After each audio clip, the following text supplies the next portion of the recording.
എറണാകുളം കരുമാലൂരിൽ പഞ്ചായത്തിലെ മില്ലുപടി വയലോടം റോഡ് സഞ്ചാരയോഗ്യമാക്കണമെന്നാവശ്യപ്പെട്ട പഞ്ചായത്ത് അംഗങ്ങളുടെ ഒരു വ്യത്യസ്തമായ പ്രതിഷേധം.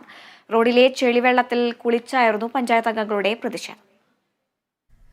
17 ലക്ഷം രൂപ വകയിരുത്തിയിട്ടും എറണാകുളം ജില്ലയിലെ മില്ലുപടി വയലോടം റോഡ് നിർമ്മാണം അനന്തമായി നീളുന്നതിൽ പ്രതിഷേധിച്ചായിരുന്നു സമരം നടത്തിയത്.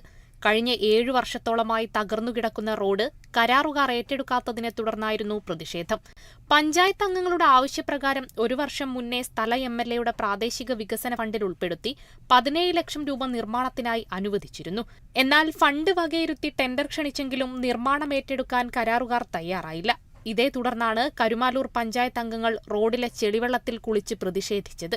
ട്രഷറി നിയന്ത്രണവും സർക്കാരിന്റെ സാമ്പത്തിക പ്രതിസന്ധിയും കാരണം MLAയുടെ പ്രാദേശിക വികസന ഫണ്ട് വഴിയുള്ള റോഡ് നിർമ്മാണം കരാറുകാർ ഏറ്റെടുക്കാത്തതാണ് പ്രതിസന്ധിയുടെ പ്രധാന കാരണം.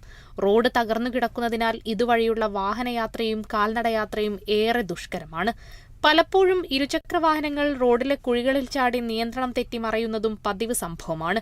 മറ്റു പദ്ധതിയിൽ ഉൾപ്പെടുത്തി കൂടുതൽ ഫണ്ട് വകയിരുത്തിയാൽ കരാറുകാർ നിർമ്മാണം ഏറ്റെടുക്കാൻ തയ്യാറാകുമെന്നാണ് പ്രദേശവാസികളുടെ പ്രതീക്ഷ.